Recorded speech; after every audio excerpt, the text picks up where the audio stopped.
Hi everyone, it's Michael Boddy from Sydney Financial Planning, and I've got Daniel Trelease from Coin Handler Buyers Agents with me. And I thought I'll go through a few questions that always pop up when I'm speaking to clients about buyers agents or their services.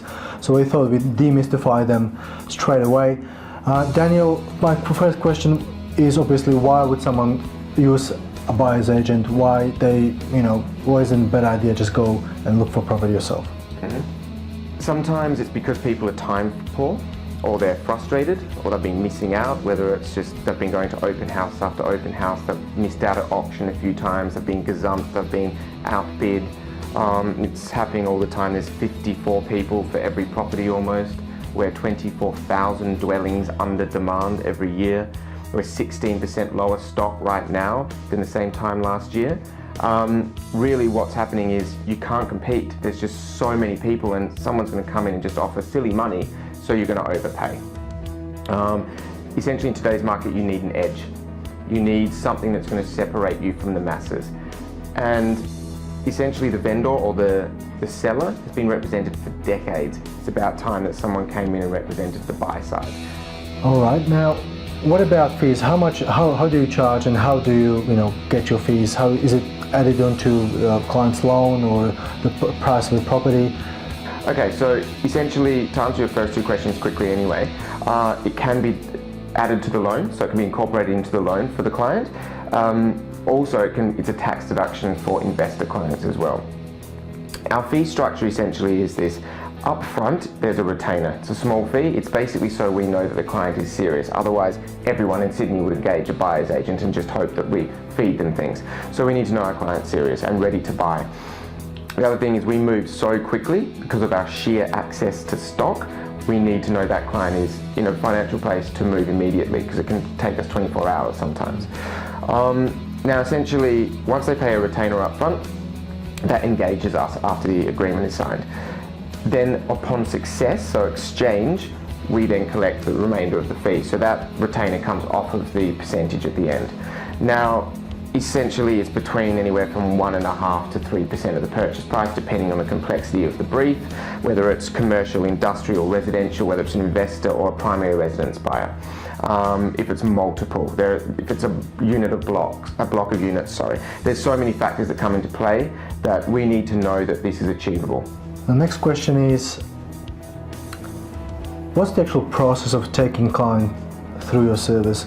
Is it a one meeting, or do you meet multiple times, and what happens after they purchase the property? Because if you can just give a bit of an idea of how your service is actually working. Okay, so a client will come to us, we'll speak to them on the phone, we'll qualify them just like they're going to be qualifying us. That essentially then gives us reason, does it make sense to have a meeting? We'll have a meeting. In that meeting, we'll go through what the client has seen so far, what their journey has been to date, and why they think they need us. Because not everyone needs a buyer's agent, and we certainly can't help everyone. And we only take on a handful of clients at any given time. So essentially, after that meeting, if we both see we're aligned and we see fit to move forward, we'll be engaged, and we'll go out into the marketplace, and we will do our research, and we'll bring to the table everything that exists fitting their brief.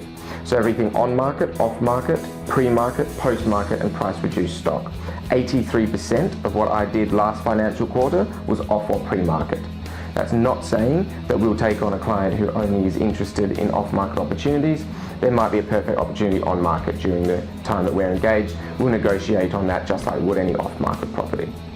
Now, essentially after that, once we shortlist those properties and bring them to our clients, we find one or two or three or more that we want to move on. We then handle everything from the negotiation, the contract review, the building and pestle, the strata, all the way through to exchange, even post-exchange, pre-settlement inspections, and of course we're only a phone call away after settlement. Now this is a good one. Why is it that you do so many transactions off market? Why would a vendor go and sell the property prior for the property going to the market? It's relationships. Primarily comes down to our negotiation skills, and we're all skilled negotiators for years and years, which is why we're in this position. And it's relationships with real estate agents and professionals like yourself, whether it's solicitors, accountants, financial planners, and mortgage brokers. So really, a real estate agent I suppose is the biggest factor. They treat us like repeat business clients. We have the greatest penetration to the Sydney property market, buying around 15 properties a week. So every real estate agent knows us, and they know that if we're coming to them, we have a qualified buyer. So a real estate agent is going to sit there and go, all these people coming through the house, he doesn't know if that person is a neighbour or someone snooping or someone who's a genuine buyer. Whereas with us, it's always going to be a genuine buyer, and we're going to have buyers ready to move straight away. So a real estate agent treats us like a repeat business client, and obviously there's no smoke and mirrors with us. My final question is, why would someone use yourself or Cohen Handler as buyer's agent? What is it that you're unique? What is it about you that is unique, and what is it, what is it different compared to the other buyer's agents out there? Essentially, we're Australia's largest and #1 buyer's agency. Like most buyer's agencies, most buyer's agencies in this country, there's not many of us. They're 1, 2 or 3 man bands. And they always say, look, I can service all of Sydney. One week they're going to buy in Parramatta, the next week they're going to buy in Potts Point, the next week they're going to buy in the Northern Beaches. We don't work like that. We have an office in the Northern Beaches, in the West, the Inner West and the Eastern Suburbs. I'm based in the head office in the Eastern Suburbs in Potts Point, and my specialist areas is the Eastern Suburbs and the Inner City. Now, I can't pretend to be a specialist in the Northern Beaches because I'm not. So we have specialists there for our clients who want to buy there. We have specialists for clients wanting to buy a home or investment property in the West, and the same goes for the Inner West and the Eastern Suburbs.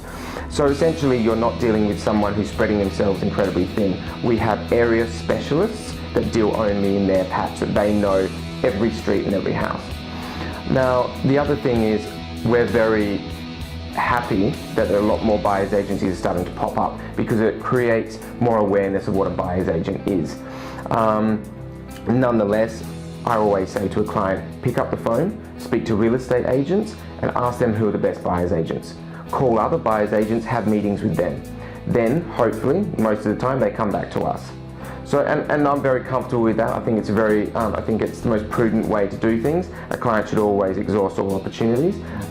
But yes, most times they do come back to us.